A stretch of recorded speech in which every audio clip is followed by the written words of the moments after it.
सभी के लिए मंगल कामना के साथ मैं कृष्ण गोपाल पांडे आपका स्वागत करता हूं। आज के विषय है भगवान कृष्ण को रणछोड़ क्यों कहा जाता है। भगवान श्री कृष्ण के चमत्कार और लीलाओं के बारे में कौन नहीं जानता है। वे भगवान विष्णु के अवतार थे।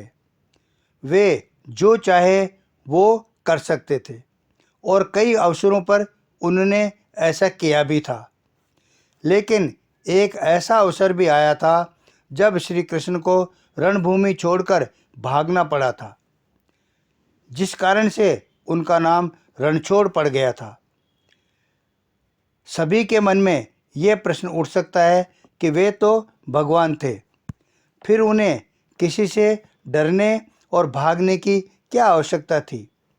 वास्तव में इसके पीछे बहुत ही रहस्यमय कहानी है। यह कहानी कुछ इस तरह है।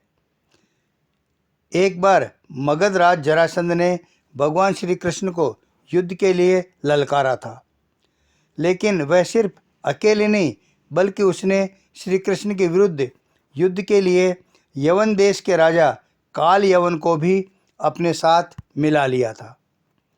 वास्तव में काल यवन को भगवान शंकर से यह वरदान मिला था कि न तो कोई चंद्रवंशी और न ही कोई सूर्यवंशी उसको युद्ध में हरा सकता है।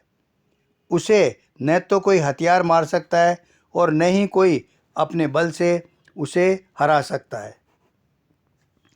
भगवान शंकर से मिले वरदान के कारण से काल यवन खुद को अमर और अजेय समझने लगा था।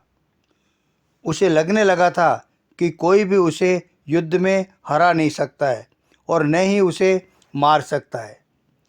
जरासंध के कहने पर काल यवन ने अपनी सेना के साथ मथुरा पर आक्रमण कर दिया।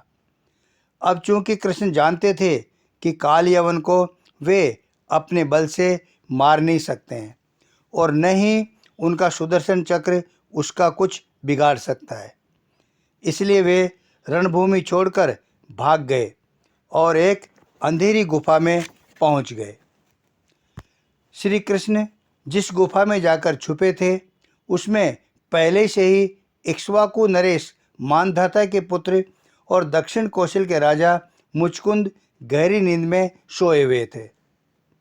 वास्तव में उन्होंने असुरों के साथ युद्ध कर देवताओं को जीत दिलाई थी।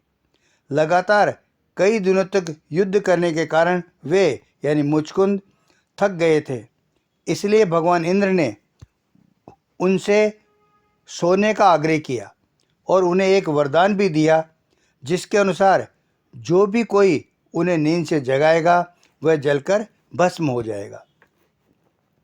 राजा मुचकुंद को मिले वरदान की बात श्री कृष्ण को ज्ञात थी, इसलिए वे युद्ध का मैदान छोड़कर भागने लगे और काल यवन को अपने पीछे पीछे उस गुफा तक ले गए जहां राजा मुचकुंद सोए हुए थे।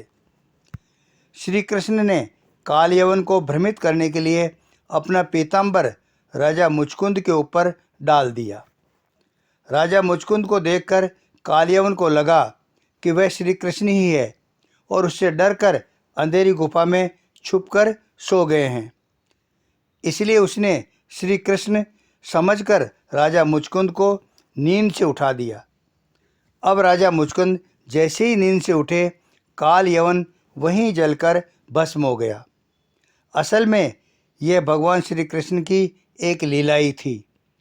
उन्होंने महाभारत के युद्ध में गीता का उपदेश देते हुए कहा भी था कि सृष्टि में जो भी कुछ होता है उन्हीं की इच्छा से होता है, तो जाहिर है काल यवन का अंत भी उन्हीं की इच्छा से हुआ था।